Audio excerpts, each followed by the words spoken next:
Hi, guys. Here to talk about episode 5, Walking Distance. Now, this episode is known as one of the greatest, if not the greatest episode of the Twilight Zone series. Now, I disagree. There's many other episodes, in my opinion, that are better than this, but it is a great episode nevertheless. So, without further ado, let's begin the review and analysis of episode 5, Walking Distance. So, the episode opens with a man we find out to be Martin Sloan driving down a dirt road. He means to stop at a gas station, but he stops too far, showing that he's driving very fast, which symbolizes that he is running from something. And we find out what later down the road. But anyway, he is a disgruntled man as he honks angrily at the mechanic for service. So the mechanic meets him, and he asks the mechanic to fill him up with gas. And we later find out that Martin also needs some service, an oil change and such, which will take about an hour. So he asks the mechanic, as he sees a sign up ahead, is that Homeward? And the mechanic tells him that it is. So Martin starts to reminisce, telling the mechanic that he used to live there. And he then tells the mechanic that he is actually going to take a little walk. Hence the name of the episode, Walking Distance. Now, to note before we go into Martin's journey, per se, to his hometown, I want you guys to note the directing style used both in this beginning scene and also to the next scene where he's at the ice cream shop.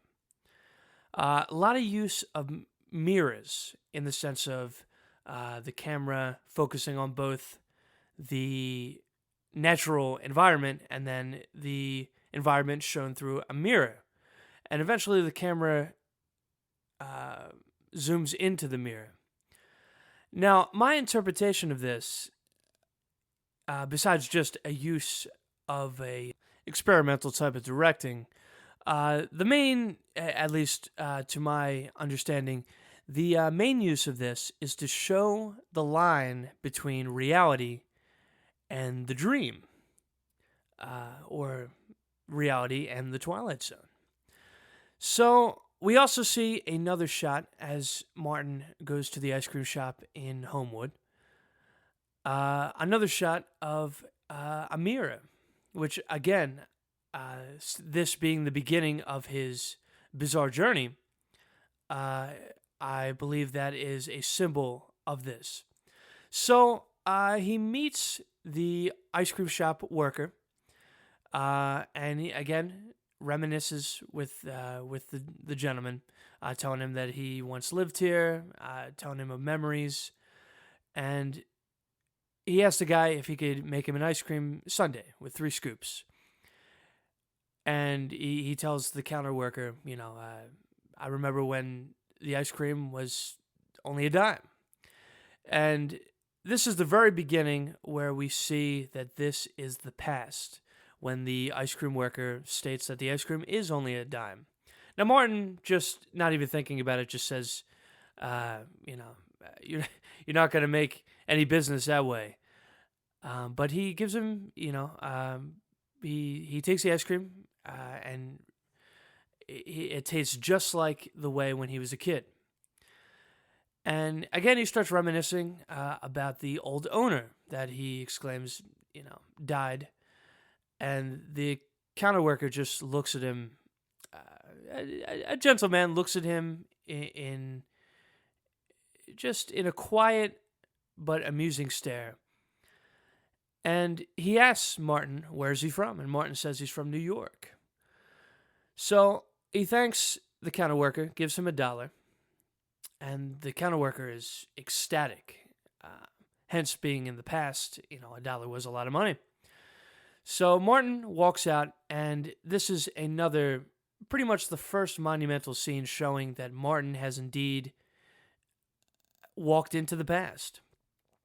where the counter worker goes up to the upper room, and he meets with the owner of the store, and it is indeed the man that Martin spoke of, who died many years ago. So Martin continues down the road of Homewood, uh, looking at all the sights and both reminiscing and just pondering on the memories. And he comes across a little boy playing with marbles, and again he stops, speaks with the boy, and tells him all about how he used to play marbles when he was a kid, giving them nicknames. And the kid says, we do the same. But once Martin asks about his old house, the child exclaims that's the Sloan house, which is Martin's last name. And he tells him that, I'm Martin Sloan. And the kid, out of disbelief, just tells him, no, you are not. And as Martin's taking out his identification, the kid just runs off, which I always found funny. He just, I'm guessing mainly due to this little boy finding the man strange. So Martin gets up and he goes to the park, and he is just in a very peaceful place. And he as he's talking to a young mother, again reminiscing, telling her all about stories of how he was a boy and how he used to spend all his time at the park. And as he tells the story about carving his name into the merry-go-round, he sees a boy doing the same. And he goes up to the boy, and he sees that he's carving the name Martin Sloan, which immediately he realizes it's him as a child. And he spooks his child self, and he chases after him as his younger self runs, and he's just flabbergasted. He doesn't understand what is going on. So the scene changes to Martin going up to his old house. He knocks on the door, and who opens the door but his father? And he is just in awe because his father is gone. And his mother comes up, and his mother is gone as well. And his parents just think he's some lunatic. So he walks off, and then a neighbor calls out, a young man who just bought a new car. And Martin, compliments the man's car. But what boggles his mind is that the young man says his car is new. And Martin, knowing that the car is from, a 1930s make, he doesn't understand. So the scene changes to Martin going back to his house at night. And once again, his dad sees him loitering around his yard. And he asks him, again, what are you doing here? And once again, he tries to explain to his father that it's him. And his mother comes out. And again, he goes up to his mother and tries to show her that I'm Martin. He takes out cards. And she slaps him. Because how could they believe this? That he is from the future, So he in that moment, and this is actually beautifully done directing wise, where it's just a shot of Martin's face in a state of just lunacy, where he just says, I gotta find Martin, and he walks off. So Martin walks back. Now this is nighttime, and he walks back to the park, where it's in a state of carnival-like amusement. The lights, merry-go-round, the music. And he goes to the merry-go-round to try to find his younger self. He calls to Martin, and he finds him. And Martin, once again spooked, falls off the merry-go-round and hurts his leg, gets crushed by the merry-go-round. And Martin, both young and older Martin, feel the effects. Now, this is one of the greatest scenes in the episode, where Martin is being carried off by a police officer. And Martin, once young Martin falls off the merry-go-round, everything stops. The music, the merry-go-round, and everyone is just staring at him, including the kids. It's very eerie and very beautifully done.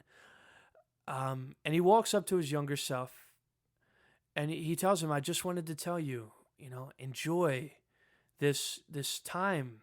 It's a beautiful time." Older Martin, being an unhappy man in his life, he longs to be young again and to encourage his younger self to enjoy it even more. And obviously his younger self does not understand. So the police officer takes him away, and the scene closes beautifully with a play-like, a theatrical-like ending where the lights dim, the people are just looking at him blankly, and he just walks slowly, longing, begging to himself to enjoy the younger times in his life, and just longing to live in this time period once again, and this period in his life once again. So as he's sitting on the merry-go-round, another one of the most beautiful scenes in this episode is when his father comes to meet him. He tells Martin that he found his wallet on his stoop, and that he now knows that older Martin is actually his son as an older man. And even though he doesn't know how, he doesn't really question, which is beautifully done. But he simply talks lovingly to his son, saying he can't stay here. There's only room for one Martin, and that we all only have one chance to be a kid. That's the way it is. And Martin, older Martin, finally coming to terms with everything, and just knowing, sadly, that he will have to go back to his life. That his dad lightly exclaims to him that, we all wish to go back to younger times, but we must look forward. And he tells his son, there got to be merry-go-rounds and cotton candy where he is from. And that is one of the most beautiful lines in this episode. And this is the moral of the episode, that, as we go through life, we need to enjoy every moment, from youth to mid to being an older gentleman to, being elderly. You must look for beauty, and if you look, you will find it. You will find purpose and enjoyment in every moment if you look. And that's what he told his son, that he's just not looking in the right place. Martin, being from New York, being I believe he's an advertising representative or something like that, and he hates his job. Hence why he was running. He just had to get away, breathe. And his dad, he's telling him that, look, in other places, to find your happiness. If you're not happy now, you will find it. You just have to look in a different spot. So Martin, his dad, tells him, I'm going to miss you, son. And Martin walks onto the merry-go-round, and the scene changes to Martin going into the ice cream shop once again, but we see that it is now in the time period of the late 50s. And Martin once again discusses with the counter worker, who is now a young man, from the time, from the present. And he discusses with the man about, a bit about the past. But Martin finally coming to terms with everything and with his aging as well. He walks out of the ice cream shop. And this being the end of the episode, Serling gives a beautiful speech about life and time passing.